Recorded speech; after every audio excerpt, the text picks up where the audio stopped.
Sacrificing Families, Chapter 5, Gendered Opportunities, Expectations, and Well-Being by Leisy J. Abrego. Even though they all depart with the same desire to pull themselves and their families out of poverty, women and men have very different migration experiences. Women are more vulnerable than men, not only during the journey north, but also once they arrive in the United States, where they continue to face significant structural barriers. Most notably, immigrant mothers in transnational families are disadvantaged in the U.S. labor market. These realities, in turn, stratify their children's well-being beyond the consequences of U.S. immigration policies. This chapter demonstrates that economic inequalities and emotional variations of separation also depend a great deal on migrant parents, gendered opportunities, and approaches to parental responsibilities as they negotiate and subscribe to shifting gender ideologies. Gendered jobs. Salvadoran immigrants generally earn low wages by U.S. standards, but men who have access to different kinds of jobs than women tend to earn an average of $6,000 more per year. In all of the most common occupations for Salvadoran women, workers can earn meager wages even after years of being on the job. Undocumented mothers, moreover, face greater hurdles than fathers in sending money to their children. Immigrant parents were aware that women generally earn less than men. Marta, an immigrant mother, explained how she understood this inequality. I interviewed her on the street next to her vending cart for an hour and 10 minutes on a hot summer day when few people walked by and not a single person bought anything from her. After 11 years of living in Los Angeles, Marta, whose family in El Salvador, was not doing well financially, provided this analysis of gender structural inequalities. I would say that things always go better for the men because you know that there are a lot of jobs that only men can do, and those jobs almost always pay better than the jobs for women. For example, my coworker's husband worked in construction, and he used to make good money in that. I know a lot of men who can make like $8, $10 per hour, and that's really good. And my partner now, where he works as a gardener, and he makes like $325 per week. When do you think I'll be able to make even $300 a week? So yeah, they have it much better. Because Marta's point of reference were the lowest end of the U.S. labor market and the limited opportunities in El Salvador, she interpreted her partner's monthly wages of $1,300 to be a considerable amount of money when in reality this sum was not enough to cover rent and other basic household expenses for families living in an expensive urban area like Los Angeles. Regardless, her gendered analysis of wages by and large proved true in the experience of study participants. Female workers, indeed many immigrant mothers, corroborated that labor exploitation was rampant, especially among undocumented workers. For women, the three most common occupational sectors were domestic, garment, and hotel housekeeping work. Besides low wages, they described various forms of exploitation in each of these sectors. Given the lack of regulations and the private nature of their jobs, women who performed domestic work were especially vulnerable. They typically earned between $60 and $550 per week, depending on their immigration status.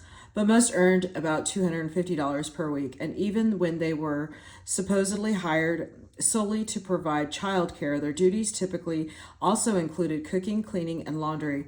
The patterns revealed that illegality intersected with gender, as undocumented women tended to earn less than women with legal permanent residency.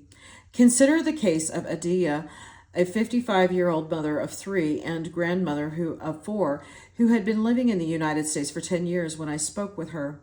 In El Salvador, she had worked in electronics manufacturing in a U.S.-based multinational corporation for 12 years. But she felt forced to migrate when the factory closed shop and she was unable to find another job to support her children and grandchildren. Even though she qualified for legal permanent resident status through family reunification provisions, soon after arriving in the United States, she had obtained only a series of live-in nanny jobs with several different employers. At her first job, she was a live-in nanny and a housekeeper, working on an average of 14 hours per day, 5 days per week. She endured difficult living conditions. During the week, I'd have to take care of the girl, and on Fridays, I'd do the cleaning. The first week I came, and I even developed a fever after doing all the arduous work because it was such a tremendously big house, and they had so many little things, and let's just say they hadn't been taking care of the house. They hadn't had anyone to clean it for them. It was too much work, and they paid me $150 a week. Adela was much happier in her current job, where she was a live-in domestic worker for a family with only one toddler.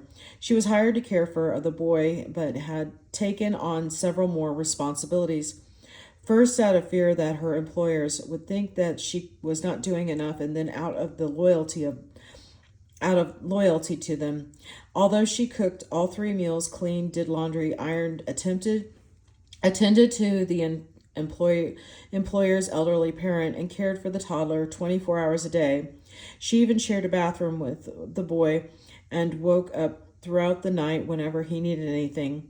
From Sunday through Friday evening, she earned a meager $250 per week.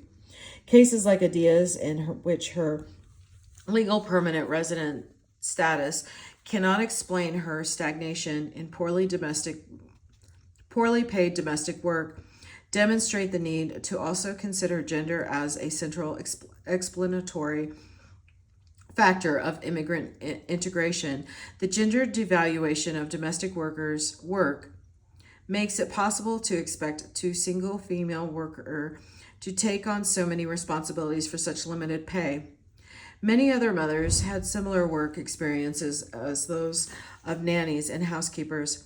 Araceli and Aurora went through difficult times and minimal pay with families who expected them to put in 10 to 16 hours a day. Esperanza spent 5 months caring for children for only $60 per week. After several similar nanny jobs, she was hired as a full-time housekeeper for a couple who continually mistreated her. I have many friends who work as domestic, and they all have the same opinion. The French, they are exploitive people. They are good when it comes to food, but their treatment, I go with this woman and I put up with a lot. The last day that I put up with her was that house was like a mirror. It shined because it was so clean. I love cleanliness, but wow, it was horrible. She gets there one day and there is always some dust, so she slides her finger on a painting. She grabs some dust because you can't avoid some dust, and she tried to rub her dirty finger on my face. I said, no, this is it. I had worked for her for a year, living there, going to sleep at 10 every night, making $100 per week, so I lost that job.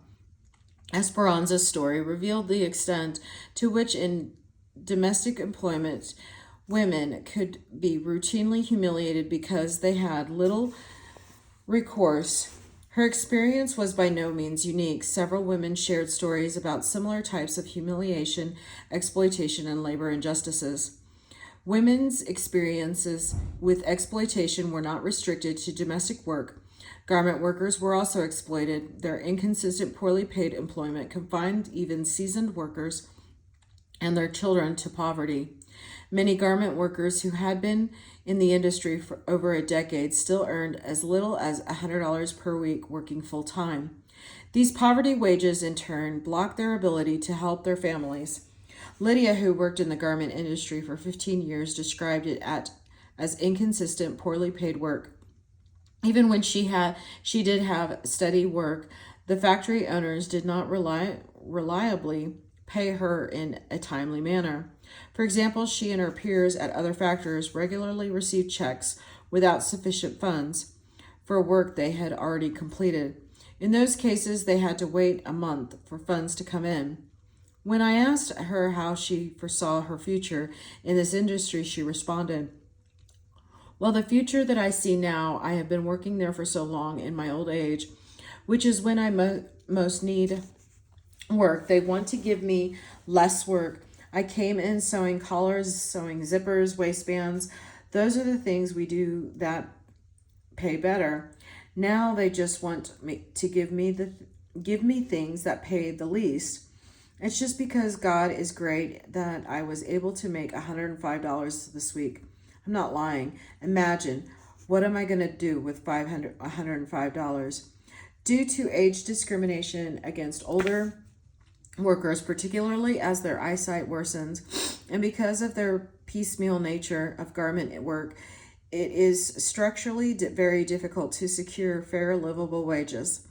Hotel housekeeping also paid relatively meager wages despite being physically demanding. Housekeepers, including longtime workers, earned between minimum wage and $12 per hour to small of a sum to maintain a household in the United States, let alone guarantee economic stability for employees. Families in El Salvador, Christina, who had worked several different kinds of jobs, described her experience at a non-unionized hotel housekeeping job in Orange County, California.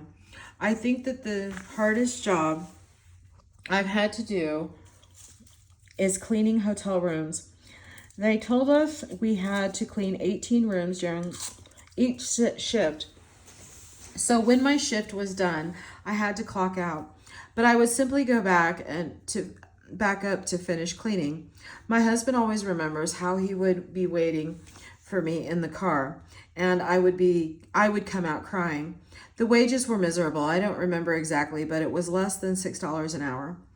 32-year-old Louisa, who labored in the garment industry for 13 years, had been working as a hotel housekeeper for about a year when I spoke to her. She was young and thin and then seemingly healthy, but like Christina, she agreed that this was the most physically demanding job she ever had. "At the end of the day, I don't even know how I do it. You should see me. I am shaking, not able to walk straight. I just barely get the work done. They expect you to do 16 rooms in 8 hours. Vacuum, clean, make the beds perfectly. Nothing can be in the wrong place. The tubs, the mirrors, everything has to be shining. I'm always the last one to finish with the rooms. It is heavy work." "Ellie, and do you make enough there for your expenses?" "No, I'm telling you. I have to go from there to my second job. I go in at 8, get out at 4, then I start my other job at 5 and get out at 9 or 11, and the next day I do it all over again. I tell my husband that I'm not that much of a badass chingonia. I can't keep this up much longer with 2 jobs." Despite the physically demanding nature of hotel housekeeping work, unlike the other fields restricted to women, the wages were insufficient to maintain a household in the United States. This made it even more difficult to guarantee economic stability for workers' families in El Salvador. Parallel forms of labor exploitation were also prevalent in other fields dominated by women. For example, Graciela, a college-educated 52-year-old woman who worked in retail selling jewelry in a shop in downtown Los Angeles, described the extreme exploitation in this industry. "The first days were really hard because you have to learn everything over here. I started to work downtown, but there was a lot of harassment, and I cried because it was too much harassment. It was horrible." "Ellie, who is harassing you?" "The owner. The majority prostitute the women there. The man wanted me to touch him. It was very painful because I would think about the thousands of women in the world going through similar and worse situations." "What do the women do in the area? Sell clothes?" The majority, yes, selling jewelry for those women who a work contract doesn't just mean doing during work hours, but it often means having sex too. And I would say, wow, and I'm not even young.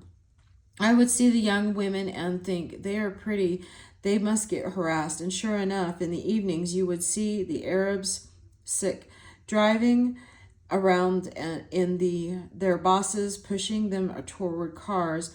And one time I counted like 12 men driving around picking up the girls. And why did you work there? Because I needed the money. They paid me $20 for the day, and I worked from 9 a.m. to 6 p.m. I didn't have papers or anything, and I needed to eat. As Graciela noted, these structural realities are especially harmful for undocumented women when they first arrive in the United States. They become easy targets for multiple forms of labor and sexual exploitation, making only $20 per day for 9-hour shifts. Women in this informal industry earn roughly $2.22 per hour. Most difficult for Graciela, however, was the sexual exploitation that she and her female co-workers faced at the hands of unscrupulous employers.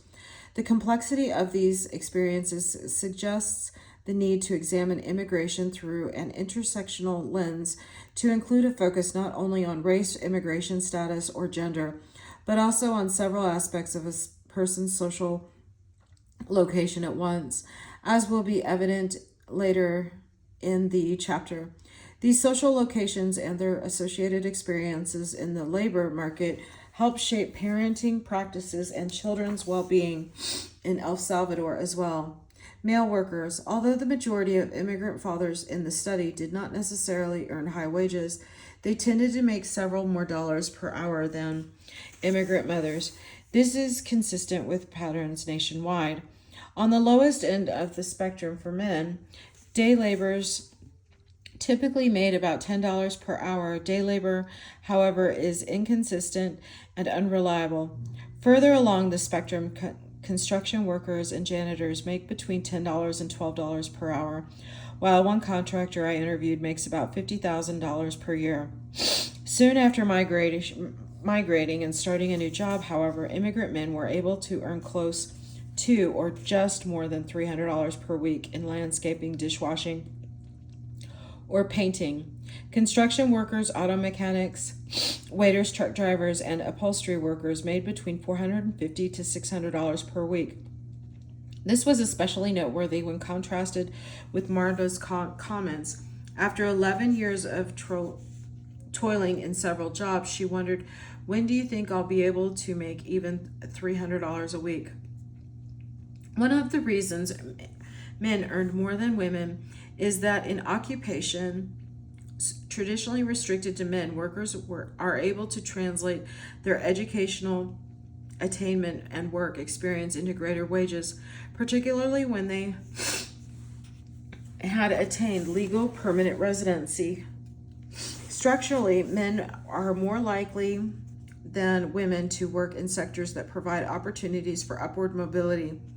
For example, Milton, a construction and upholstery worker, was promoted multiple times. When he was allowed to use his engineering knowledge in upholstery, he earned about $600 per week. In multiple jobs, he had been given chances for promotion. Ever since I got here in 1985, I started working in upholstery. I was very lucky that I only spent a week without a job. From that point on, I've always been working. I had never worked in upholstery before, but because I had studied some engineering at the university before I came, I knew about blueprints. I noticed that there was a mistake in one of the blueprints, and I pointed it out to the boss. So the boss noticed right away that I had more knowledge than the other workers, and he moved me up so that I was earning more than other people. I also had the opportunity to work in construction. There again, I was able to use my knowledge.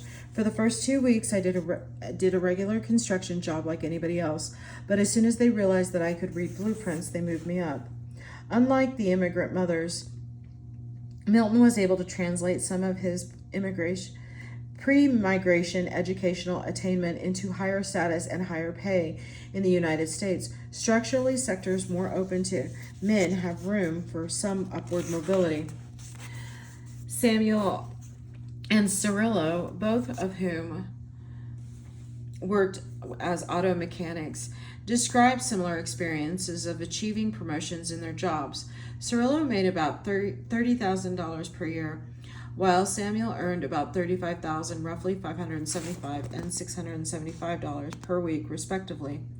Ongoing advances in car technology provided them with opportunities for updating labor skills, and mechanics could get certified in new areas relatively often, thereby increasing their hourly wages with more certificates, as Cirillo detailed. The good thing about my job is that there is always new technology and new things to learn.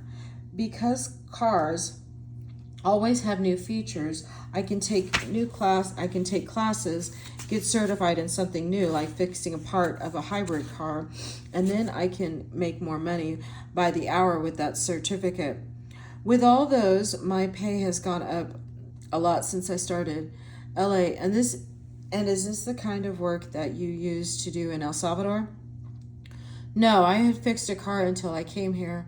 I heard that you could take some classes at an occupational center to start working in that. I figured it was stable work because people always need to use their cars, and once you're in it, if you work for a big company, you always have the chance to keep getting certificates, and they have to raise your pay.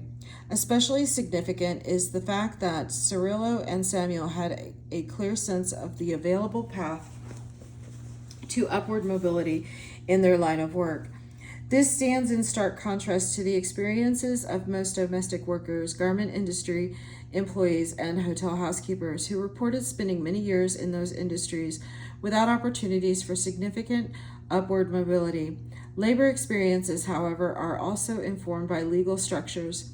Undocumented immigrant fathers reported debilitating work-related injuries that prevented them from continuing to work. In effect, gendered experiences of illegality put immigrant men at high risk. 16-year-old Pablo, for example, described how this happened to his father. 2 years ago, he had an accident. He fell and broke his back, so I think he's been paralyzed for too long. That's why he says that he can't really help us out anymore, unquote. This is not surprising given that many of the jobs restricted to men are so physically demanding, even though immigrant mothers in the study complained of back pain, loss of eyesight, and carpal tunnel problems resulting from their repetitive work. The men reported broken backs and other serious fractures. In fact, it is not common among Mexican and Central American immigrants to experience work-related injuries that lead to serious or permanent health problems, including the inability to work in the future. In the women's cases, however, they endured the pain that was perhaps more imaginable than the men's and continued to work. Given the undeniable gender disparities in the U.S. labor market, I expected to find that children in mother-away families would not be faring as well as children in father-away families. However, a different pattern emerged. Perspectives from children in El Salvador. Despite the unequal labor market opportunities for men and women in the United States and El Salvador, many children in mother-away families could count on consistent remittances. And although a third of the children in father-away families were similarly thriving given the consistency of mothers, it was notable that not more families relying on migrant fathers fared as well. Many families relying on fathers said that remittances were insufficient and inconsistent and tended to decrease over time. Following only economic markers, these findings are paradoxical, but they make sense when analyzed through a gender lens. More than half of children in mother-away families received relatively large and consistent remittances from their migrant mothers. 24-year-old Sophia, for example, was thriving economically with funds her mother earned as a domestic worker. She could name various tangible economic benefits resulting from her mother's migration 3 years earlier. Yes, economically, life is much better since my mother left. She sent me enough money to pay for my driver's license, $125. I was also able to buy a laptop. My friends notice how many more things I have since my mother left. 16-year-old Emilio similarly lived in a household that was thriving economically. His mother migrated 8 years earlier and was working as a nanny. Although he did not know exactly how much she remitted because she sent the money to his father, he was aware of all that her consistent remittances afforded him and his family. Well, she pays $45 a month for tuition for private school. She sends another $50 or $60 a month just for me to cover any other expenses, and she sends my father and my grandmother all the money for the household expenses. There has never been a time that she didn't send us money. 16-year-old Alex was also thriving with funds from his mother's cleaning job. His mother migrated when he was only 1 year old, and despite the length of their separation, he said, "My mother sends between $300 and $500 every month. She consistent with the $300, but when we need more, we tell her, and that pays for tuition and food and my sister's university expenses." Regardless of the length of separation, in these cases between 8 and 15 years, mothers continue to remit sufficiently and consistently to their children. With that money, the children were able to reliably eat, attend school, and cover various education-related expenses. There were also mother-away families who were not faring as well. In these cases, although they did not receive sufficient remittance to substantially improve their living conditions, children reported that they received small, consistent sums. That was the experience of 18-year-old Cariana. Her mother, who was undocumented and had been doing various odd jobs, had migrated 5 years earlier and remitted money monthly, but the sum did not cover all the household and school expenses. I know she sends money every month. She does not fail, but you could say that it's not enough because sometimes I don't have money for the homework assignments, and I see that my grandmother has to borrow from my aunts. Despite the struggles, her life had improved noticeably as a result of the remittances. Yes, for me, it was worth it for my mother to migrate because thanks to her, I'm in my junior year in high school. Otherwise, I probably wouldn't be in school anymore. My mom used to earn money by doing people's laundry, and sometimes they didn't pay her. And when they did, it was very little. And my father sometimes didn't work either. Now we always have food. It's not like it used to be. Now we can eat thanks to her. Although Karina was only able to afford attendance at an impoverished public school, she was grateful to attend consistently and to know that with certainty that she had enough funds for food. Given the structural barriers when women migrants face in the U.S. labor market, especially when they were undocumented, Karina's mother and others like her were doomed to minimum wages and limited remittances. In these cases, despite consistent remittances to children were faring poorly. Children relying on remittances from migrant fathers, who also often thriving, just over a third of them, too, had benefited from their fathers' consistent remittances through higher education, improved housing, and increased comforts. Given the higher wages of migrant fathers, however, it was interesting to hear children express other patterns as well. About 2/3 of them received relatively small or infrequent sums. 17-year-old Dahlia relied on her father, who had TPS and was a gardener. She said, "Every month I would say, my father sends like $100. It's not consistent. Sometimes he doesn't have money, and he sends $75, and every once in a while he tries to make up for it and sends us $200 that month. Pablo described the process they went through to receive remittances from his father, a former warehouse worker. We have to ask him, but only if we really need it. The first time we ask for $40, let's say, but in the whole year we only ask him 3 times, so he sends us a maximum of $100 per year. If we ask for more, it would bother him. And 26-year-old Adrian shared a similar story. His father, Milton, who was undocumented, had migrated 18 years earlier. Although he earned over $600 weekly in upholstery, remittances had declined throughout the years. When we were little, he would help us, sometimes based on what I can remember. He would help us once every 3 months or so. As we got older, we received much less. Similarly, other fathers became less consistent remitters over time. In the context of structural barriers that disadvantaged migrant mothers through low wages, it was notable how many children in mother-away families were faring well. Despite men's greater earnings, only about 1/3 of father-away families were faring similarly well. Context and processes behind gendered inequalities in well-being.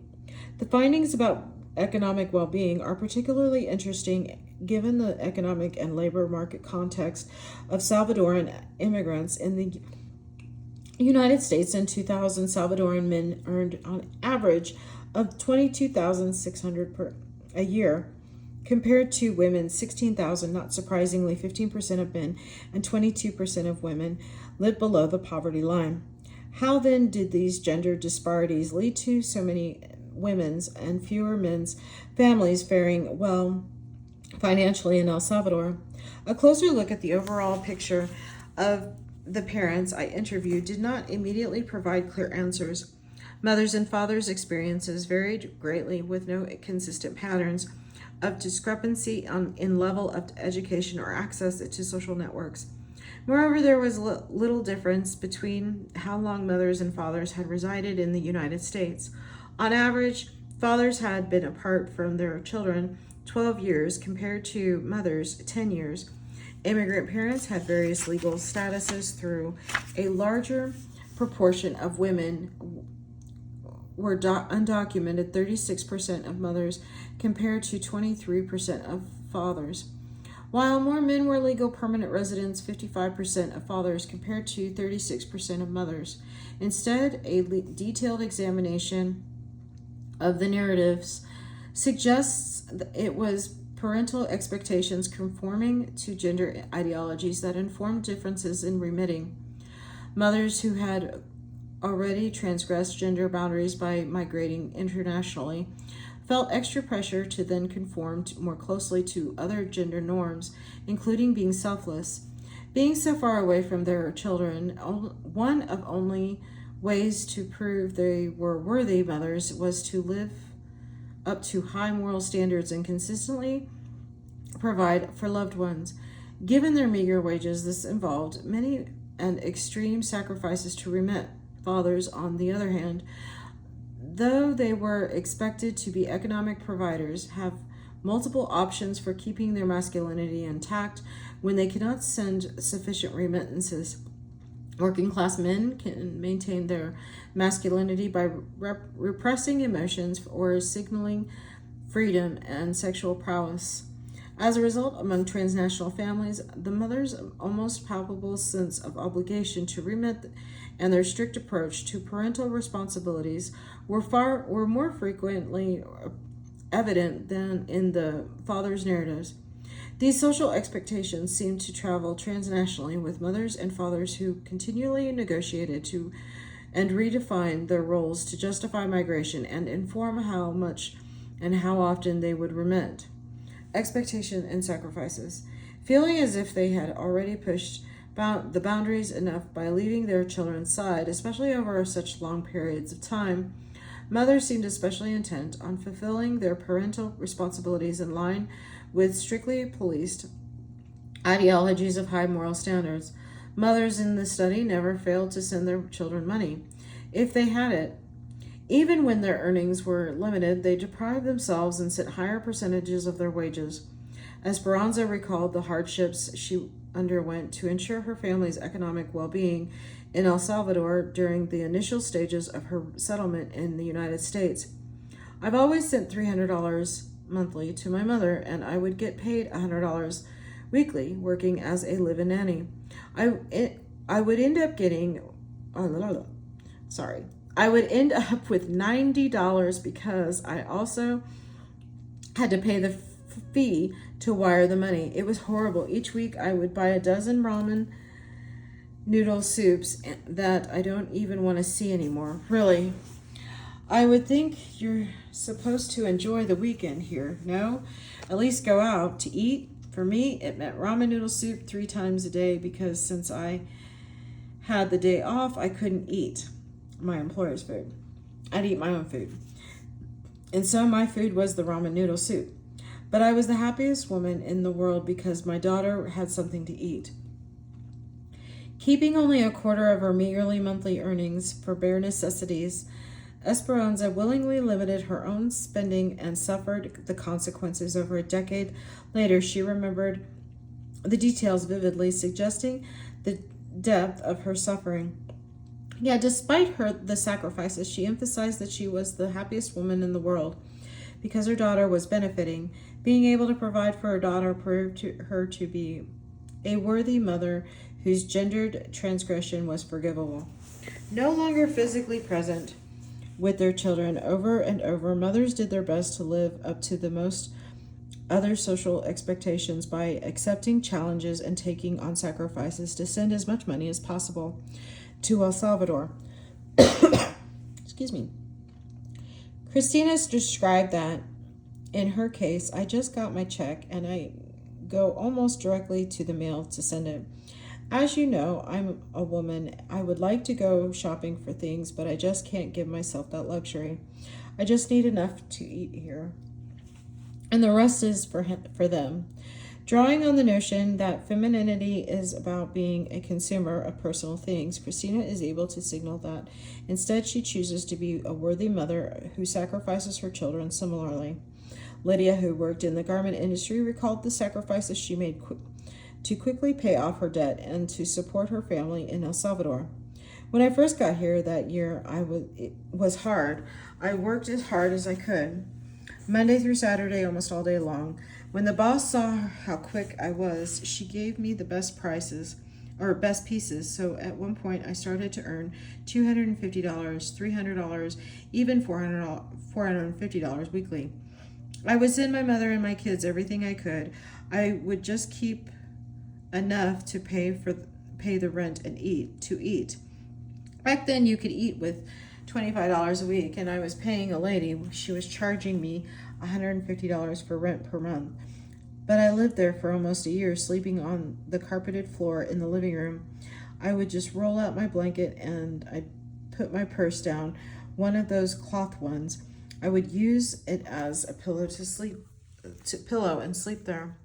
Even when she was making between $1,000 and $1,800 monthly, Lydia was keeping only about $250 for her housing and food expenses. Her physical discomfort and all the details of her sacrifice were still important for her years later, because they proved that despite her physical absence from her children's lives, she was still fully devoted to their well-being from afar. Strict adherence to gender norms created problems for mothers who were already disadvantaged in the labor market. In particular, immigrant women accepted labor exploitation and difficult working conditions that, when viewed through the lens of gendered expectations, they dismissed as minor sacrifices to support their children.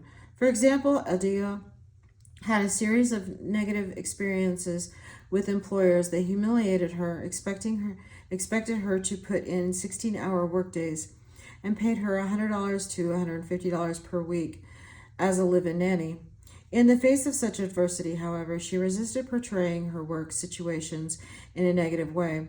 Instead, she emphasized the benefits of her earnings. When I asked her how she kept going, she responded, "The only thing is that I have the satisfaction that I haven't let my children die of hunger," unquote.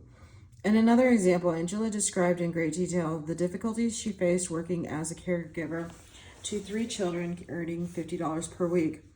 I started to work there. I worked for like 6 months, and the only thing I cared about was that there was money to send to the people over there. I mean, I had food, which was the most important thing. What I needed was money to send to them because I knew there were 3 mouths to feed over there. Many female immigrant workers, like Angela's, intent on proving their worthiness as mothers, choose to interpret exploitation as sacrifices worth making for their children in the road to gendered redemption.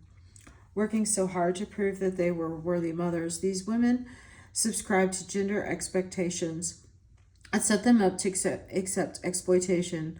Employers in domestic, garment, hotel, housekeeping, and other industries to hire immigrant women already function in the context of limited enforcement of labor regulations. Structurally, they run only a very minimal risk of getting caught for such violations as paying workers less than minimum wage, demanding overtime work without pay, or not providing clean, safe environments as workers in these conditions, especially if they are undocumented or only temporarily protected. Immigrant mothers are unlikely to protest. In their worldview, and the sacrifices were useful in helping them signal to others that they had not fully transgressed from their role as commendable mothers, even when they had not seen their children in years. Simultaneously, moreover, viewing their experiences through this gendered lens made their conditions bearable. Transnational mothers survived the challenges by focusing on their ability to feed and maintain their family with their earnings. Transnational fathers, too, negotiated and redefined their parenting roles from afar. Some men in the study shared stories of sacrifice and pride in maintaining gender roles by consistently sending remittances to their children. They spoke of hard work and sacrifice, though rarely in such extreme ways. As women, Jo Kwan, for example, was very committed to his 2 children in El Salvador. It depended on how it was going for me. That's how it was going for them. I never sent them anything less than what I thought they absolutely needed to pay for clothes, adequate food, and I never, as far as I can remember, I never sent them less than $100. Never when I first got here. And things were difficult. I still sent $100 or $150. And then later, as I told you, as my earnings increased, they did better also. Like Jaquan, some fathers were unwavering remitters, covering at least the bare essentials for their children. They felt secure in their ability to maintain their masculinity by providing consistently for their children. Even when the sums of remittances were relatively low compared to other parents, for some, migration and new sources of economic stability provided for the first time in their lives opportunities to fulfill their roles as providers to their children and partners. In these cases, women in El Salvador noted the shift. Sonia, whose husband Ramon had cheated on her numerous times and became increasingly violent before leaving the United States on an immigrant visa, experienced a dramatic shift in him. I was worried about that. He was going to go and forget about us, but being over there, it's as if he's changed his way of thinking, as if he really missed us, and he was really desperate to see us. It took some time for Sonia to believe that Ramon had changed, but unlike his irresponsible behavior prior to migrating, when he only earned about $130 per month, and they never had enough food, now he was sending them $250 every month. For the first time, they had enough money to send their kids to private school after paying their bills on time.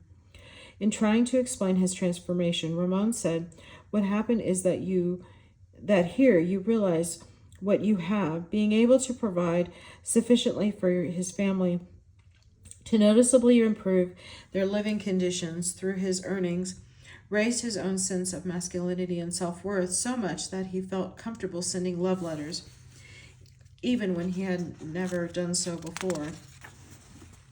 Such newfound economic stability similarly informed the remitting practices of other men who had dissolved ties to their children prior to migrating.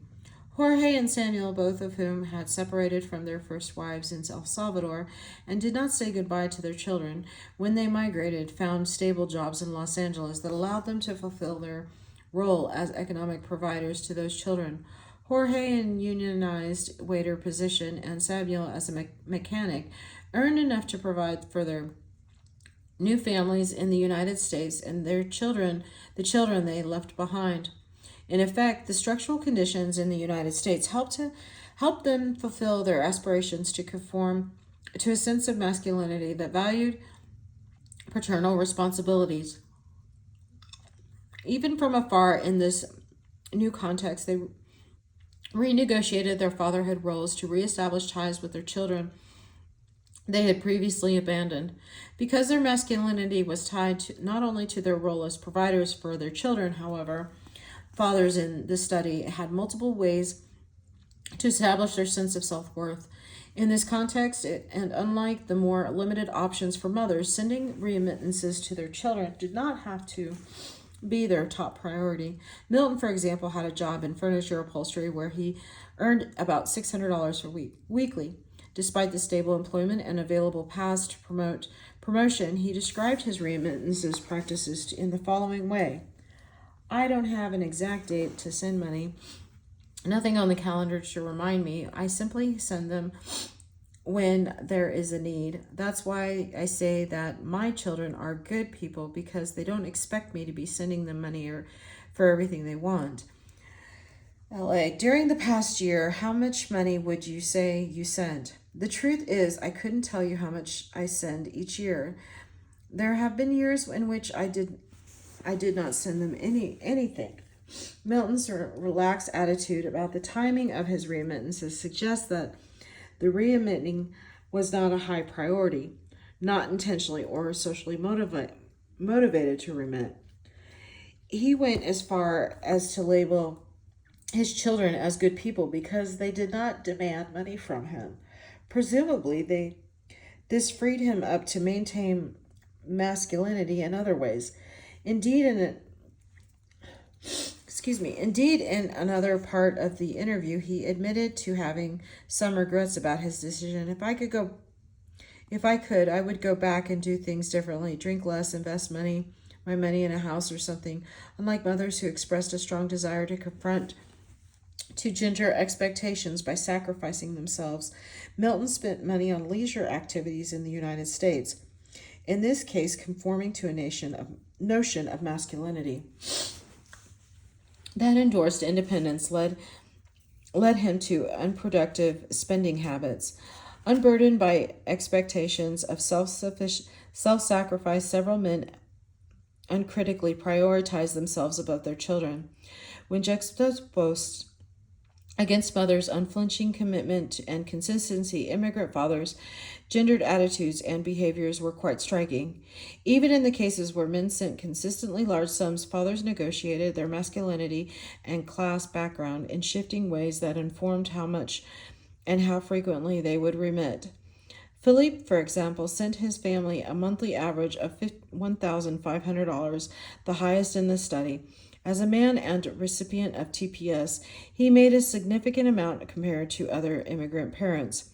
Because he lived in the northeastern United States, he had even more work during summer months when the weather permitted outdoor activities. During the winter, he made almost $800 per week, more than double the earnings of many immigrant mothers. Of the roughly $3,000 he earned monthly, he spent $350 on rent because he shared expenses with 3 roommates, sent his family $1,500, and still kept over $1,000 for himself. Although $1,500 was a large sum of money, for his family, his remitting behavior did not reflect the same kind of extreme sacrifice that mothers practiced. Felipe was saving much of the money that was left over each month. He suspected that TPS would not last forever, and he wanted to be prepared to return to El Salvador with a large enough sum to maintain his middle-class status and start a business when the time came. He had no problem admitting, however, that he also used some of his surplus money on drinking and entertainment. As Felipe described, I work so much and do little else in the country. You have to have a way to break the monotony. I drink from Friday night almost straight through Sunday afternoon. That's my routine. He never missed work due to the drinking, but he also did not feel pressure to save or send every last dollar to his children. He prioritized his own needs in a way that was not apparent in the woman's narratives. Coming from a middle-class, well-educated background in El Salvador, Felipe understood that he was temporarily sacrificing his masculine and class privileges by doing service work in the United States to eventually return to his middle-class status in El Salvador. Given his sacrifice of transgressing middle-class masculinity, he allowed himself indulgences that were in line with other aspects of Salvadoran masculinities, including independence to do as he pleased. Considering mother's extreme sacrifices, it is noteworthy that not all fathers who earned high wages remitted large sums. Contemporary Salvadoran gender ideologies, while they restrict mothers' options to prove their worthy womanhood, include various paths to masculinity that made it acceptable for fathers to be less consistent remitters and even absent fathers. When structurally blocked from hegemonic forms of masculinity, men found meaning in establishing their independence and maintaining a sense of control over their free time and their earnings. Household compositions. Migrant mothers and fathers also varied by whom they left behind and who cared for their children. The different household compositions also shaped remittance practices and children's well-being. This was most evident when parents reflected on their children's living situations and their levels of gratitude toward children's caregivers. In a few cases, migrant mothers left children with different extended relatives or under the care of the eldest daughter, but most commonly the maternal grandparents, because migrant mothers could rarely count on the support of their children's fathers. In El Salvador, in most families, non-migrant fathers were absent from or only minimally present in their children's lives. The children were being raised by grandparents or extended families whose resources were often pushed to the limit with extra children to feed. Consequently, mother-away households had less direct parental involvement and fewer resources than their male-headed counterparts. Fully cognizant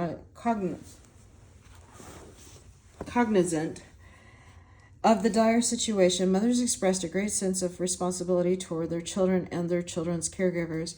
Christina, whose children resided with their widowed mother, explained the responsibility she felt toward her mother.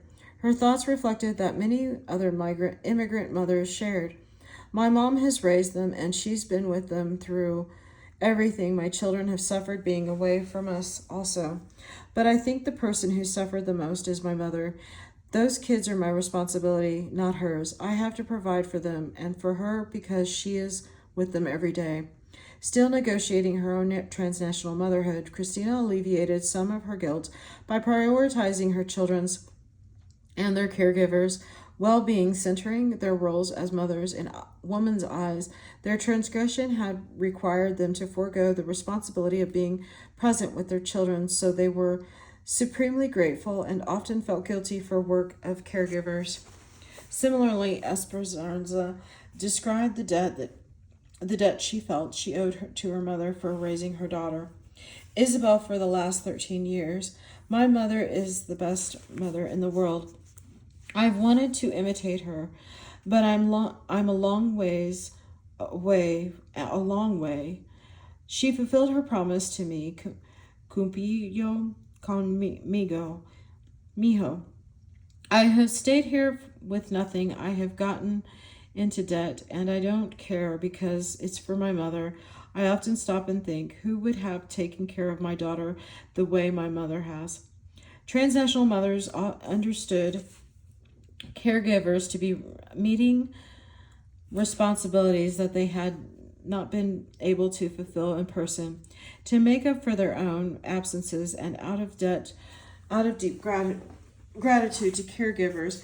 They made sacrifices in the name of their children and the caregivers' economic well-being.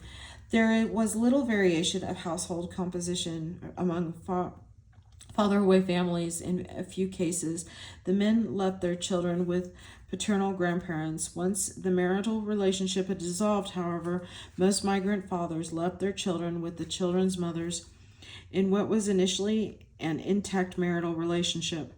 Drawing on traditional gender ideologies, men expressed great satisfaction in knowing that the children were with their mothers, and therefore presumably in the best care possible. Felipe exemplified this attitude. He strongly believed that the most natural thing right is for the mother to be with her children. That's why my children are with my wife, and that is the best way to do it. Similarly, Joaquin, who had left his children with their mother 22 years earlier, said that in general, children were best when they resided with their mother. Well, think about it. Who is the best person to care for children? Their mother, of course. Even though I left, they stayed with the person who took care of them every day. So I always knew that my leaving would not affect them. Revealing the deep-seated gender ideologies that place most daily caregiving responsibilities on mothers, Felipe and Joaquin provide some insight into the social pressures that make transnational families feel guilty, while absolving transnational fathers of the very same guilt. As a result, fathers felt less pressure than mothers to remit consistently. Families with two migrant parents. Many of the same patterns and gender justifications were evident among families in which both parents migrated. Children's narratives confirmed that when couples had dissolved and parents lived in different U.S. cities, mothers were more reliable remitters than fathers, and even when they still resided together, mothers set forth greater efforts to remit than fathers. Louisa and Rafael, for example, lived together in Los Angeles. They worked to support their daughters who lived in El Salvador, first with Louisa's mother, and after her passing with Rafael's mother. To pool their resources, they took turns sending money every month. But both admitted that Louisa sent larger sums and more enthusiastically than Rafael. Louisa, following the logic that she had forfeited her most important daily responsibilities, felt that every penny is worth it because they, her in-laws, are doing the work that I should be doing. Rafael, on the other hand, was hesitant to send more than was absolutely necessary for his daughter because he worried that his mother and younger siblings would misspend the money. He felt strongly that I didn't come here to sacrifice my brothers. Let them go out and work for themselves. My only responsibility is my daughter. Louisa and Rafael disagreed heavily about how much and who should benefit from the remittances produced by their hard work in the United States. From Louisa's perspective, I sent as much as $500, and I never asked my mother-in-law how she spent it because I'm grateful that she cares for my little girl. For me, that is very special, even if I don't save any money. But if they are well over their look, I will work for that money here and they will enjoy it over there. And that makes me happy. That is how I am. She is a mother too, and if she wants to use that money to give her children, then she can do that. I give her that money with all my heart. Even when Louisa knew it was likely that some of her remittances would help more than just her daughter, she preferred to signal her own sacrifices as a mother and allow her mother-in-law to fulfill the full motherhood role. Meanwhile, Rafael was very critical to Louisa's approach, and at times he felt resentful that so many people wanted to benefit from his work.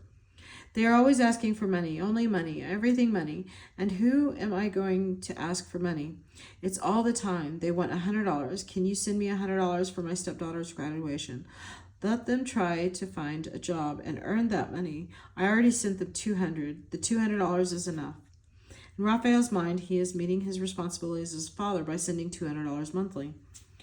Beyond the role of economic provider to his daughter, he is uninterested in providing for others.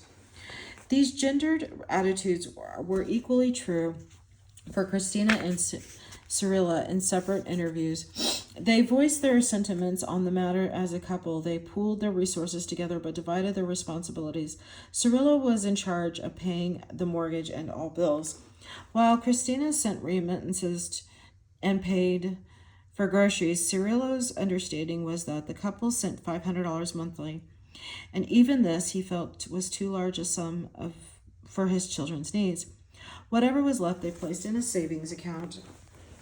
Christina, however, admitted that she kept Cirilla in the dark about the number of hours she worked overtime and the true sum of monthly remittances she sent. That has been constant. I send $600 each month for my children, and separate from that, I try to send my mother another $100 or whatever she might need for emergencies, sometimes $200. For example, a few months ago, there was construction on the house, so I had to send $1,000, and that's how it goes.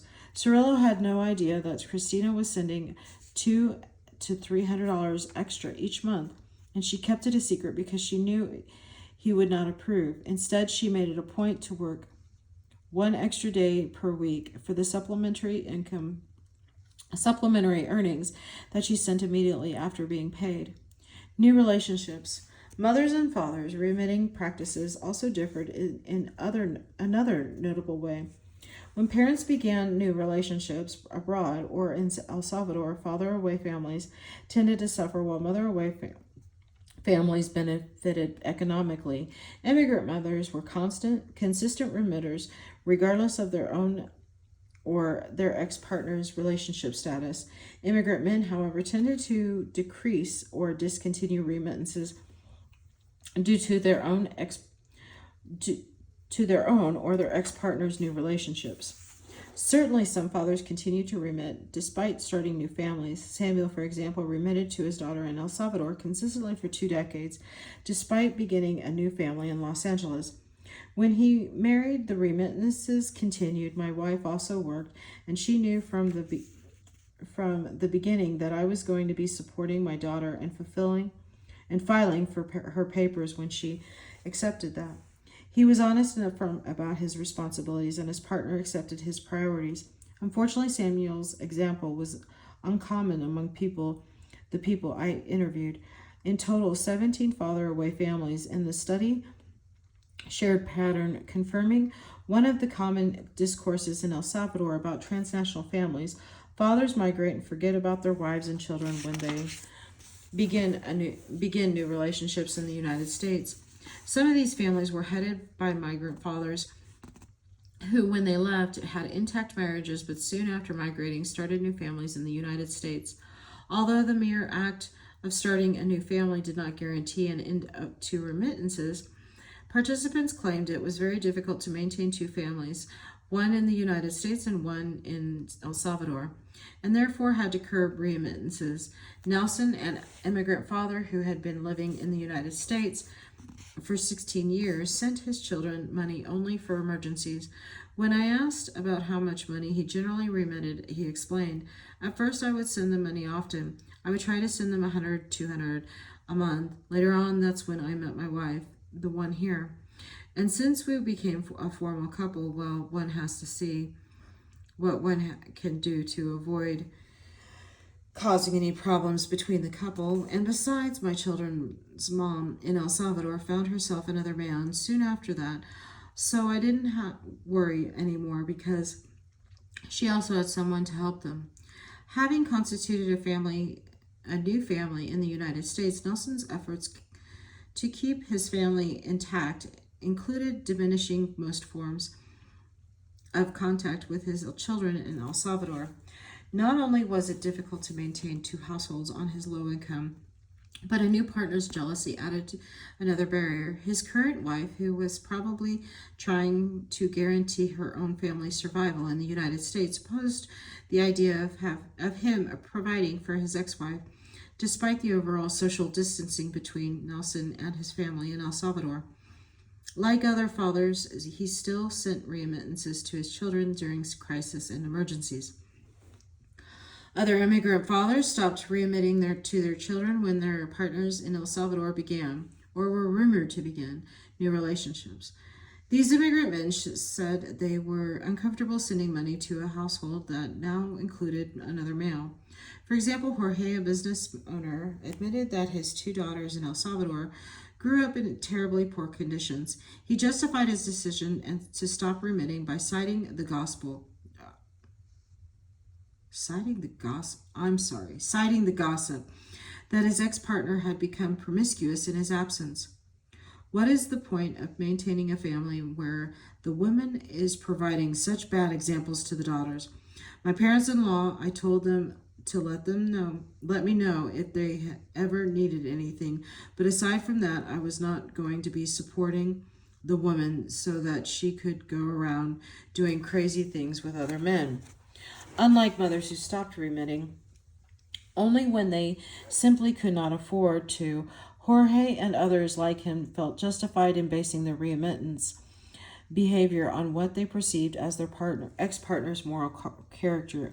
In Jorge's mind, as in the minds of other immigrant men, a woman who did not adhere to gendered moral expectations, an unworthy mother, did not merit economic support.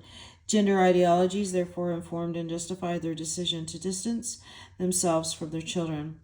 Other fathers who cited their wives' improper behavior, or in some cases the potential for improper behavior, to justify either a decision to stop remitting or a decision to move their children to the paternal grandparents' home to avoid the possibility of supporting their ex-wife's new partner. As Edgar described, she, the mother of my children in El Salvador, heard that I had moved in with another woman here, and she was not happy. So her next step was going to be to find herself another man. Before that happened, because I didn't come here to be sending money to her new partner, I gave my kids the option of coming to be with me here. We could all work and live with my new partner, but only the two oldest boys came. So they benefited, but I wasn't going to be sending the others money because they were with their mother, and who knows who else was living with them. So the other 5 kids, I sent them money when they asked me for it, and that's that. In these cases, immigrant fathers cut ties not only with their former partners, but with the children they shared as well. Guided by notions of masculinity that prohibited providing for other men or for unfaithful women, their partners' potential new relationships were more morally reprehensible than their own lack of support for their children.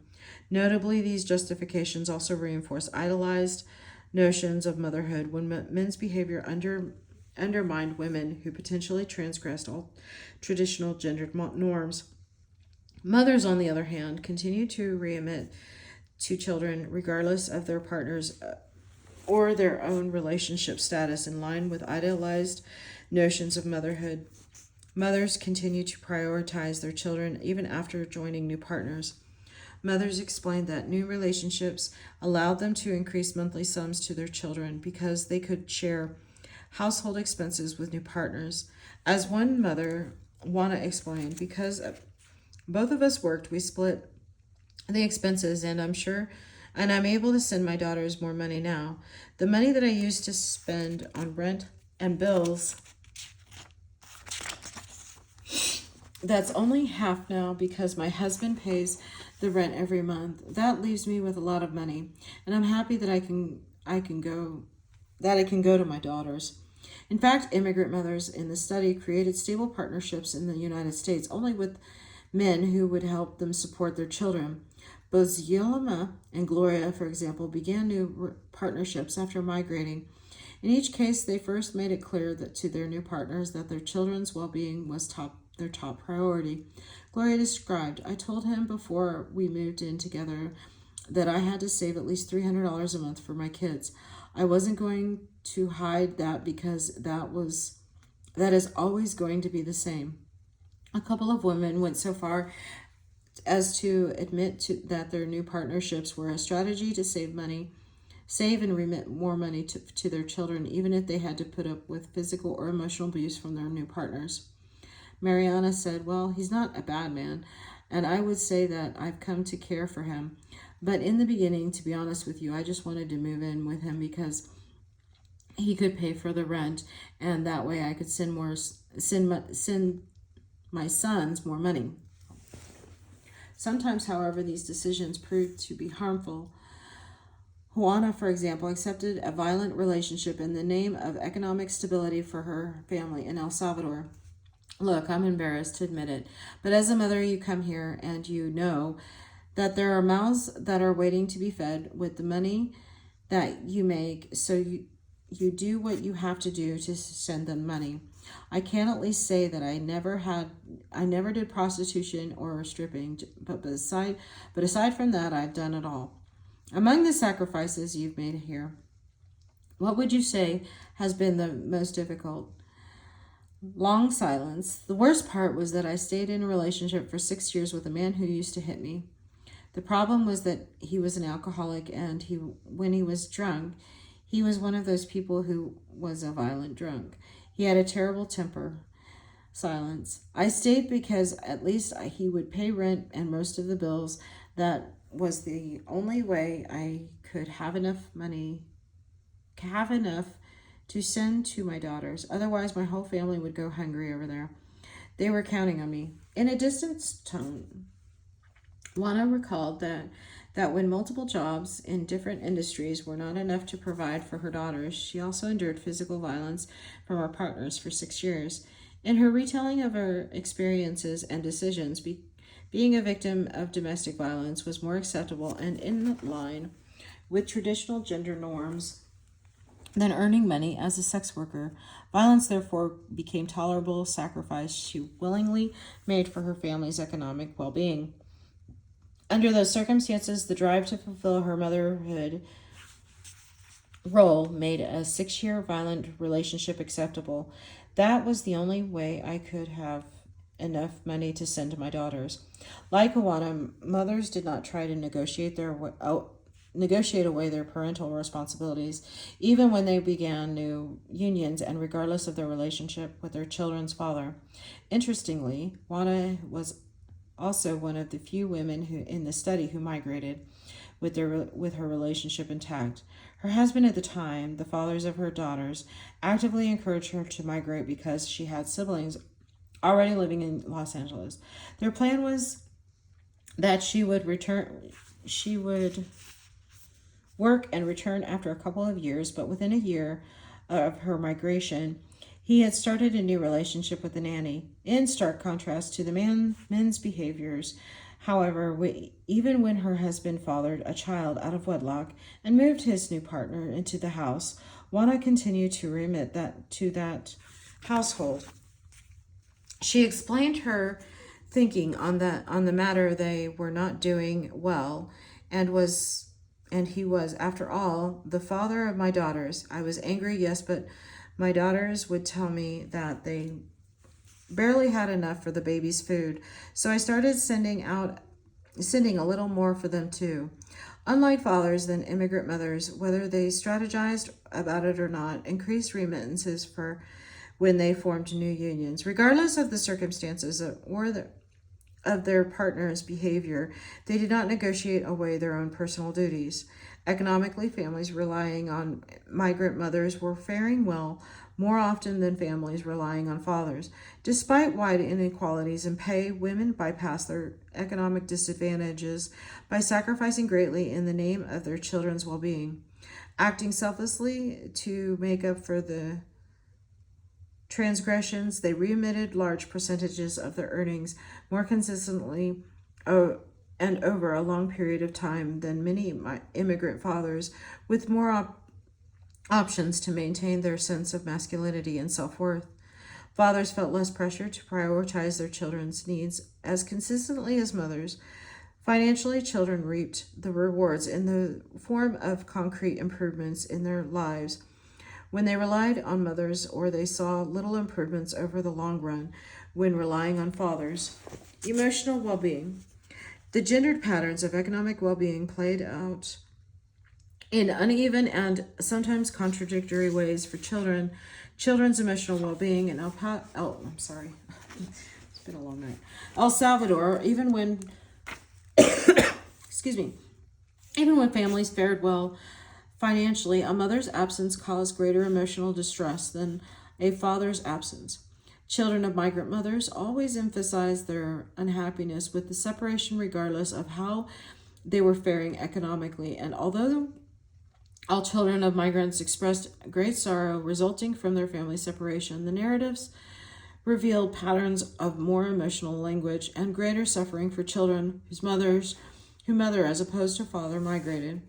The children's emotional experiences were heavily contextualized by cultural practices and traditions that reinforced idolized notions of masculinity and femininity. Society and daily household practices cyclically and frequently reminded them of their mother's absence. Children repeatedly spoke of cultural festivities such as Mother's Day, Christmas, and New Year's, and the daily contact and care work that centrally involved mothers to reinforce the notion that a mother's love is unique. Both boys and girls, for example, made reference to the time lost and particularly to the uniqueness of a mother's love. More than one also described feeling as if they had a hole in their heart due to their mother's absence in this way. They were always enveloped by a sense of longing. Mothers in El Salvador, as in many cultures, were expected to be caring and present on a daily basis. It was in remembering these details about the daily things they missed about their children. Mothers and children were especially prone to choke up or cry.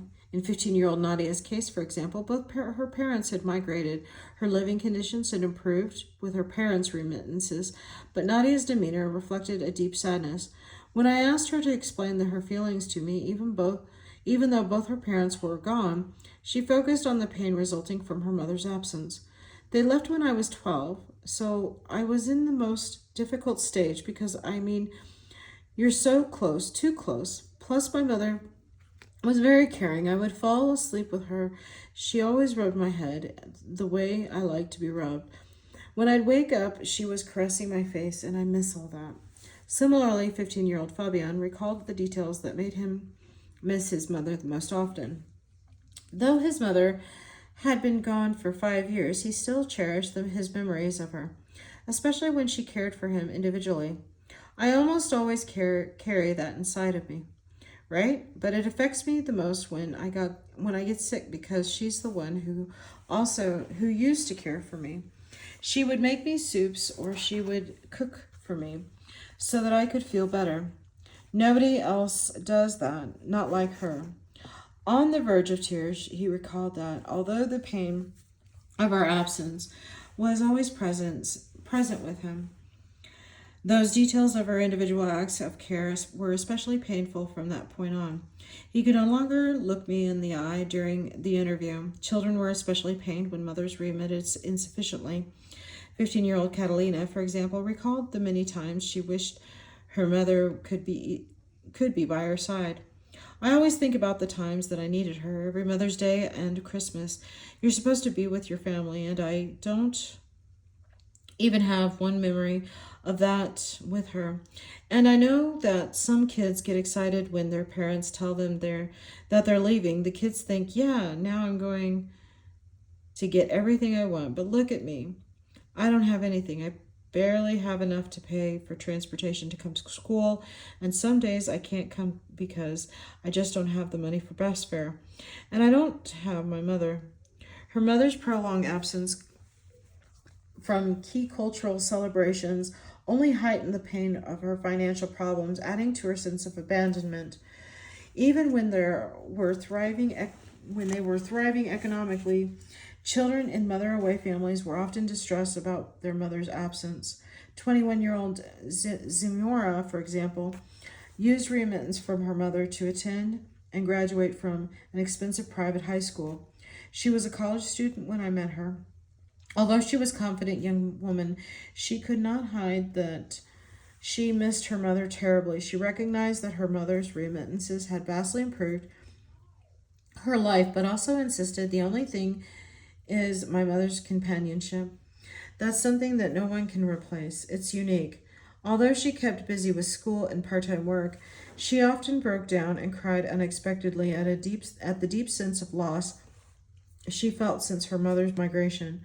For Zamora, as for many other children of migrants, the financial advantages of receiving remittances did not make up for the emotional void of living without her mother. 24-year-old Sophia was similarly pained by her mother's absence. Despite her new economic stability, the monthly sums allowed her to attend a private university, and she relished all her new privileges. But when I asked Sophia whether the family separation was worth it, she said, I can have all the money and the degrees in the world, and yes, life is much better than before. My mother sacrificed everything for us, and we talk on the phone often. I don't want to sound ungrateful, but you do live with a hole in your heart. Nobody can replace those years that she didn't take care of us. A mother's love is unique, and we didn't have it.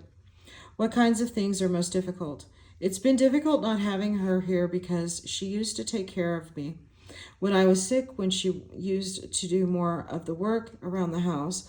Since she's left, the times that I've been sick, no one has looked after me, and I have to figure out how to get better and still take care of the house. The economic help is the only advantage to having her over there.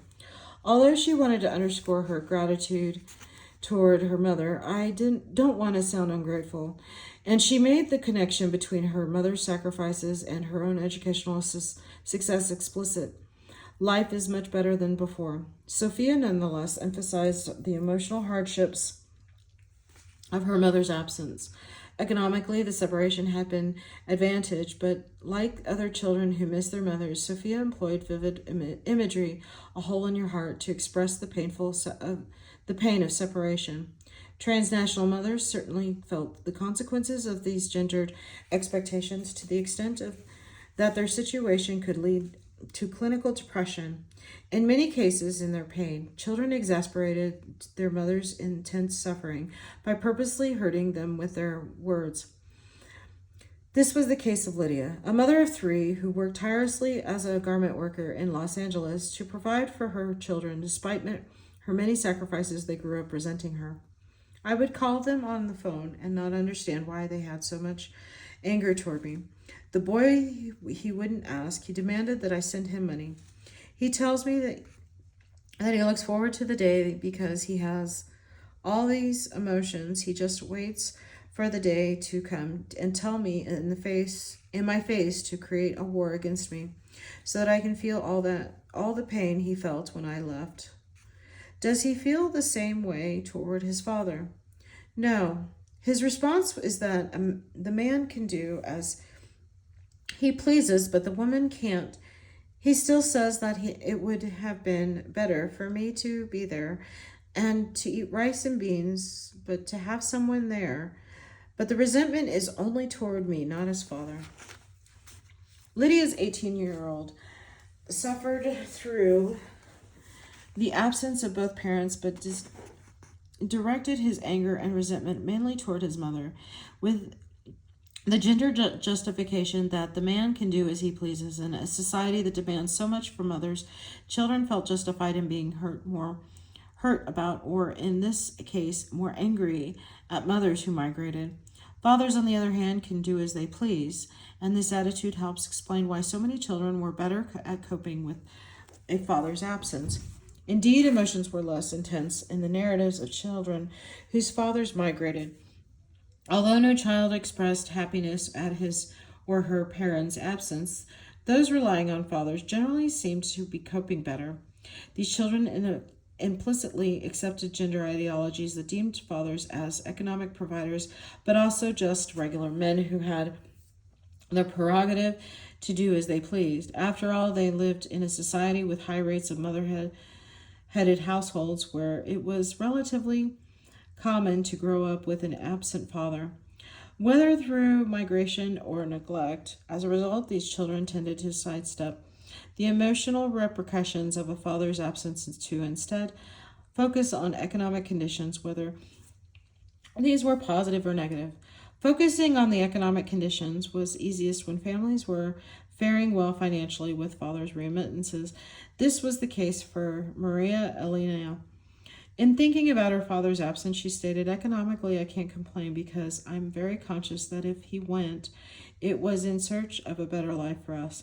She understood his reason for migration and benefited economically from his work.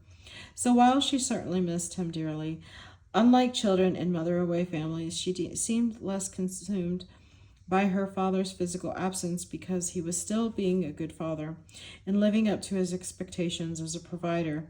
Similarly, 16-year-old Ivan responded in a neutral tone that he understood the need for his father's migration, and although he missed him, the sacrifice that he has made for us is very much appreciated. He understood that the absence, while labeled a sacrifice, was also the reason for his and his sister's privileged educational opportunities. In cases like Ivan's, when children's lives had improved significantly with their father's remittances, they could more easily interpret the separation as a successful financial strategy. And unlike children missing their mothers, those relying on fathers justified the separation and looked past their emotions to instead focus on the benefits of this arrangement. Children had a harder time emotionally when fathers did not provide for them economically, but again, they were not consumed by their father's absence in the same ways as children missing their mothers. 17-year-old Tanya, for example, said about her father's migration that it has definitely not been worth it. He never gave us the life that we deserved, that he promised. I always tell him that I would have preferred that he were here. He would have seen me grow up, and he could have fought to maintain the relationship with my mother.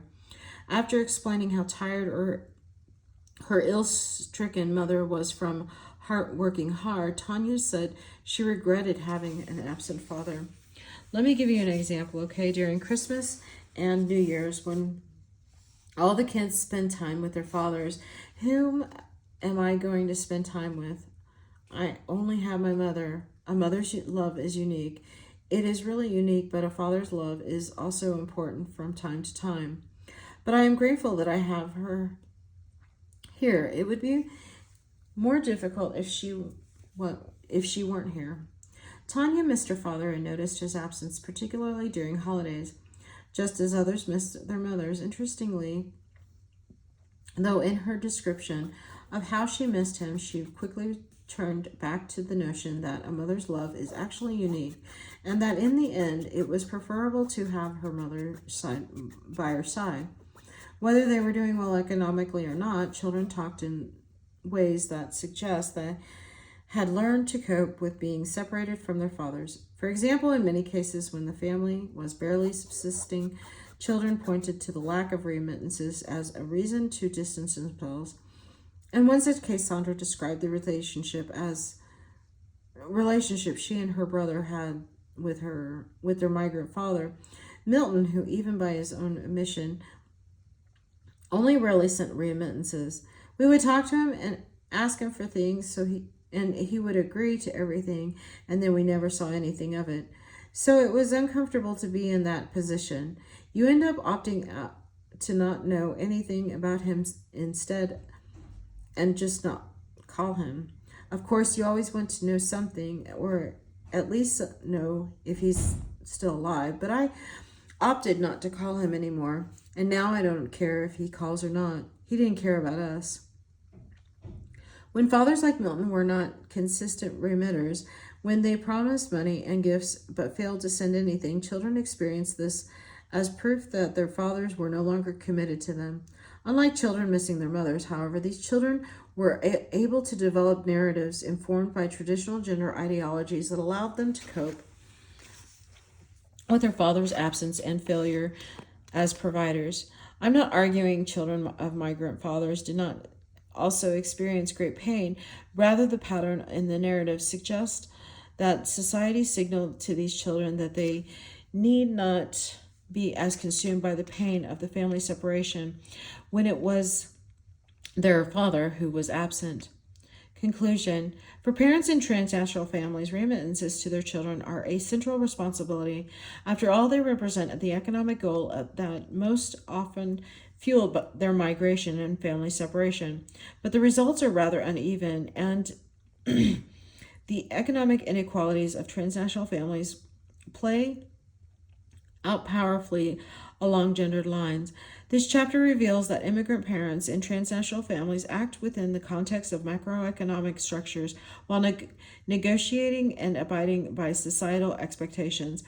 Even though both mothers and fathers migrated with the same hope and intentions to improve the living conditions of their children. Once in the United States, they faced the structural reality of gender stratified opportunities and persistent gender ideologies that harmed them in multiple ways. Immigrant mothers were much more vulnerable to blocked mobility than immigrant fathers, yet they were more reliable remitters, having transgressed the part of their traditional motherhood role that required their physical presence next to their children. They were especially committed to fulfilling the rest of their paternal responsibilities by remitting consistently over many years, regardless of their children's relationship status. In the process of conforming to their working class motherhood roles, these women accepted labor exploitation and domestic violence because they understood these to be necessary sacrifices that would prove their worthiness as mothers despite their physical and prolonged distance from their children. Fathers, on the other hand, had multiple ways to achieve a sense of self-worth and masculinity. While many took advantage of their higher earnings to fulfill their role as economic providers, others also sacrificed less and more likely to remit inconsistently. Fathers relied on presumed higher morality of mothers and acted on the assumption that they could afford to be more lenient in defining their paternal responsibilities, having already established their masculinity through virility or continuing to seek it through independence. Social expectations and images of motherhood and fatherhood so deeply informed mothers and fathers' remitting practices that when I shared with a few respondents the patterns I found, none seemed more surprised as Graciela, a college-educated mother, expressed there is a common assumption in Salvadoran society that mothers and fathers behave differently. She provided the following analysis for the divergent parental behavior. It's a contradiction. The topic of motherhood is like a thorn. Among Salvadorans, a woman has worth when she is a mother. Otherwise, she is not valued as a woman. But in the end, the woman is alone. No one is with her if she is a single mother. Because the men they chose, whether they want to be responsible as fathers while we, because our biological nature, I don't know, we keep our responsibilities here and there. Graciela's analysis reinforces and naturalizes gendered parental behaviors like hers. Many Salvadorans come to believe that gender parental behaviors are normal. The social act of reemitting therefore takes place under these social expectations. Real women are good mothers, and good mothers are to do almost anything to care and provide for their children, while fathers who fail to as providers and caregivers have other ways, including virility, sexual prowess, and independence, to perform and maintain their sense of masculinity. In this way, the possibilities for transforming gender ideologies in transnational spaces seem to dispute when women are cumulatively disadvantaged in the labor market, as well by gendered structures and expectations.